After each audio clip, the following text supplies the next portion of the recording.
Assalamu alaikum dear students. Hope so all of you are in the best of your health. I am your science teacher. Today is 22nd May 2020 and today is Saturday.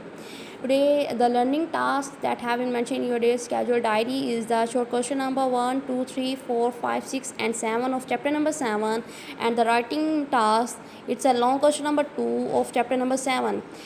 Make one correction order that कि आपकी diary में long question number 2 with diagram लिखा गया है। इस long question की कोई diagram नहीं है, आपने इस लॉन्ग क्वेश्चन की कोई डायग्राम नहीं बनानी। So we start today task chapter number 7। It's basically about the chemistry branch solution and suspensions. Short question number 1 is define solution के महलूल क्या होता है। It's basically a homogeneous mixture of 2 और more components. For example the mixture of salt and water is a solution. कि क्या है कि ये महलूल जो है ये बेसिकली कोई से 2 या 3 अनासिर पर भी मुश्तमिल हो सकता है। ज़रूरी नहीं है कि इसमें सिर्फ बेसिकली 2 कंपोनेंट्स मौजूद हों, ये 3 या 4 भी हो सकते हैं। यानी कि यहाँ पे आपको सिंपल सी मिसाल दी गई है सॉल्ट और वाटर की। यानी कि जब सॉल्ट और वाटर को मिक्स किया जाता है तो इनकी जो इनका जो मिक्सचर बनता है, इनका जो मेज़र बनता है वो होमोजीनियस होता है, यानी कि हम असल होता है। इसमें हम ये नहीं होता कि हम जब नमक को मिला देते हैं पानी में तो हम ये कहें कि हाँ यहाँ पे नमक इससे अलहदा है और पानी अलहदा है। यानी कि सोल्यूशन कहते ही उसे हैं जिसमें सॉल्वेंट और सोल्यूट जो है आपस में मुकम्मल तौर पर मिक्स आउट हो जाए, मुकम्मल तौर पर हल हो जाएं, उसे हम कहते हैं solution. The second question is the define solvent. Basically हमारे पास सोल्यूशन के 2 कंपोनेंट्स, 2 अनासिर होते हैं, 2 कंस्टिट्यूएंट्स होते हैं। The first one is a solute and the second one is a solvent.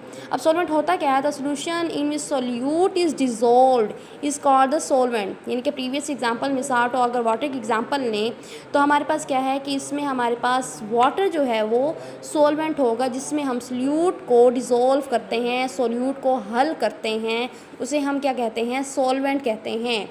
या इस तरह से सॉल्वेंट बेसिकली हमारे पास इस तरह से भी हो सकता है कि सोल्यूशन में वो मैटर, वो चीज़ जो ज़्यादा मिकदार में होती है उसे हम सॉल्वेंट कहते हैं, या जिसमें सोल्यूट को डिज़ोल्व किया जाता है उसे हम सॉल्वेंट कहते हैं। जबकि सोल्यूट वो होता है जो कि कम क्वांटिटी में होता है, जो कम मिकदार में होता है।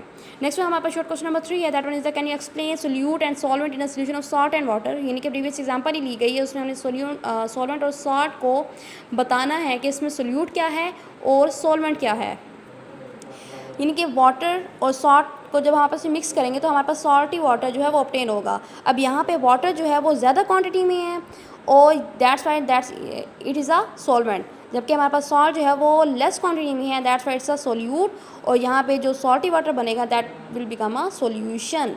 इसको आप इस तरह से भी ले सकते हैं, मैंने क्वांटिटी का तस्करा किया, यानी कि सॉल्ट को हम जब वाटर में डिज़ोल्व कर रहे हैं, जिसको हम डिज़ोल्व कर रहे होते हैं वो हमारे पास सोल्यूट होता है, और जिसमें डिज़ोल्व कर रहे होते हैं, जिसमें हल कर रहे होते हैं वो हमारे पास सॉल्वेंट होता है।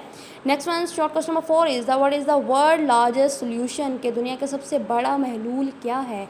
The sea is the world largest solution when salts are dissolve in sea water. यानी कि सी वाटर में बहुत से जो है नमकियात मिनरल्स जो हैं वो हल पजीर होते हैं, दैट्स वाई समंदर को दुनिया का सबसे बड़ा तरीन सोल्यूशन कहा जाता है। इसमें सोडियम, पोटाशियम, सोडियम क्लोराइड, बहुत से ऐसे जो मिनरल्स हैं जो वो मौजूद होते हैं, वो हल पजीर होते हैं, डिज़ोल्व होते हैं। नेक्स्ट में हमारे पास शॉर्ट क्वेश्चन नंबर 5 है, what is the aqua solution.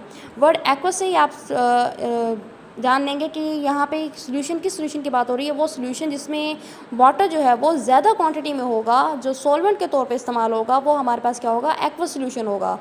यानी कि इसकी कुछ आगे एग्जांपल्स जो हमारे पास नेक्स्ट क्वेश्चन में गिवन है, यानी कि हमने शॉर्ट क्वेश्चन नंबर जो कि हमारा शॉर्ट क्वेश्चन नंबर 6 भी है, can you explain can you name a few aqua solution. के हमने कुछ एक्वा सोल्यूशंस के नेम बताने हैं। तो इसमें हमारे पास सॉल्टी वाटर आता है, हमारे पास सिरप आता है, कोल्ड ड्रिंक हमारे पास आती है, लेमन वाटर आता है। यानी कि तमाम के तमाम सोल्यूशन जो हैं वो हमारे पास एक्वा सोल्यूशंस की एग्जांपल्स हैं। यानी कि इसमें वाटर जो है वो एक्ट कर रहा है एज अ सॉल्वेंट, या वाटर जो है वो ज़्यादा क्वान्टिटी में है, दैट्स वाई ये एक्वा सोल्यूशन है। The last one short question is the name the different states of matter. के किसी भी मैटर की सब्सटेंस की डिफरेंट स्टेट्स बतानी है कि वो कितनी स्टेट्स में एग्जिस्ट कर सकता है। हमारे पास बेसिकली 3 स्टेट्स हैं, solid, liquid and the gas. यानी कि 3 स्टेट्स हैं जिसमें कोई भी मैटर, मादा, सब्सटेंस जो है वो एग्जिस्ट कर सकता है। इसके बाद है आपके पास लॉन्ग क्वेश्चन नंबर 2 जो कि आपके पास बेसिकली राइटिंग टास्क है आज के लिए।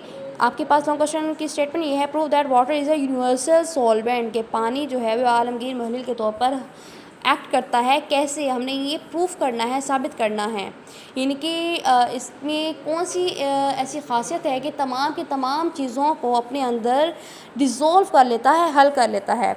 It's basically page number 69, water as a universal solvent. ये हमारे पास यहाँ से स्टार्ट होगा। Most of the thing dissolve in water easily, के वाटर में बहुत ही आसानी से हल हो जाती हैं। वो कौन कौन सी चीज़ें हैं, यहाँ पे हम डिफरेंट एग्जांपल्स देखेंगे। डिफरेंट एग्जांपल्स के थ्रू ही हम ये प्रूव करेंगे कि हाँ वाकई में ही वाटर जो है वो यूनिवर्सल सॉल्वेंट है। We can say that water is a very good solvent, इनके बहुत अच्छा जो है सॉल्वेंट है, क्योंकि हर मोस्टली थिंग्स को अपने अंदर डिज़ोल्व करने की सलाहियत रखता है, कैपेबिलिटी रखता है।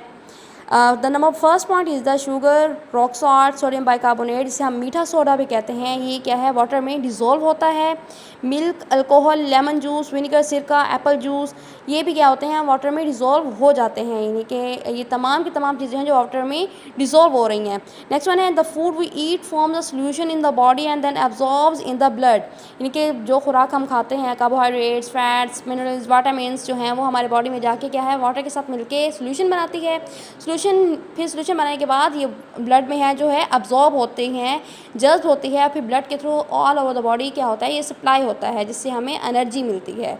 तो यहाँ पे भी क्या हुआ कि यानी कि यहाँ पे भी ये प्रूव हो गया कि वाटर जो है, जो फूड जो है वो वाटर के साथ मिलके पहले सोल्यूशन बनाएगी, उसके बाद ब्लड में अब्जॉर्ब होके हम all over the body circulate out करेगी। नेक्स्ट वन हमारे पास पॉइंट नंबर 4 है हमारे पास, the plant absorb minerals from the soil that are dissolve in water. यानी कि सॉइल में, ज़मीन में बहुत से ऐसे नमकियात होते हैं जो कि प्लांट्स की ग्रोथ के लिए बहुत ज़्यादा इंपॉर्टेंट होते हैं। तो वही मिनरल्स, वही नमकियात जो है प्लांट्स जो हैं वो ज़मीन से एब्जॉर्ब करते हैं, और that are dissolve in water, जो कि वाटर में हल पजीर होते हैं, और फिर वाटर के थ्रू ही ये क्या ऊपर ब्रांचेस तक पहुँचते हैं, पत्तों तक पहुँचते हैं। तो इसका क्या मतलब हुआ कि मिनरल्स भी जो हैं वाटर में हलपजीर होते हैं। अगर ये वाटर में हलपजीर ना हो तो ये पत्तों तक नहीं पहुंच पाएंगे, इस तरह से प्लांट की ग्रोथ भी नहीं हो पाएगी अगर ये वाटर में डिज़ोल्व ना हो। द नेक्स्ट वन हमारे पास पॉइंट है, oxygen gas dissolve in water, it keeps aquatic animals alive. यानी कि दो हमारे पास गैसेज हैं, oxygen and next one is the carbon dioxide, जो कि हमारे लिए और प्लांट्स के लिए बहुत बहुत इंपॉर्टेंट है, हम दोनों के ज़िंदा रहने के लिए। वैसे हम दोनों डिपेंडेंट हैं, प्लांट्स और एनिमल्स जो हैं एक दूसरे पे डिपेंडेंट होते हैं for their life, for carbon dioxide and for oxygen gas. यानी कि दोनों गैसेज में ये एबिलिटी है कि दोनों की दोनों गैसेज जो है वाटर में डिज़ोल्व आउट हो जाती हैं। इनकी ऑक्सीजन गैस जो है वाटर में डिज़ोल्व होती है, जो कि एक्वाटिक एनिमल्स एब्जॉर्ब करते हैं और ज़िंदा रह सकते हैं। नेक्स्ट वन हमारे पास है जो कार्बन डाइऑक्साइड गैस है, ये एक्वाटिक प्लांट्स के लिए नेसेसिटी होती है, इंपॉर्टेंट होती है, ताकि वो ज़िंदा रह सके, ताकि वो अपनी खुराक बना सकें। Therefore, we can say that water is not just a solvent but a universal solvent। यानी कि हम ये कह सकते हैं कि वाटर सिर्फ एक सॉल्वेंट ही नहीं बल्कि एक आलमगीर मुहल्लिल है, एक यूनिवर्सल सॉल्वेंट है, जो कि बहुत सी चीज़ों को अपने अंदर एब्जॉर्ब करने की, जज्ब करने की, डिज़ोल्व करने की सलाहियत रखता है, जो हमारे लिए बहुत ज़्यादा बेनिफिशियल भी है। ये डिफरेंट पॉइंट्स में आपने ये भी देखा है कि ये हमारे लिए बहुत ज़्यादा इंपॉर्टेंट भी है कि जिस तरह से हमारी ज़िंदगी सर्वाइव कर सकती है, हम सर्वाइव कर सकते हैं, प्लांट सर्वाइव कर सकते हैं। So it's very important points. Hope so कि आपको ये तमाम पॉइंट्स क्लियर हो गए होंगे। सो थैंक्स स्टूडेंट्स एंड अल्लाह हाफिज़।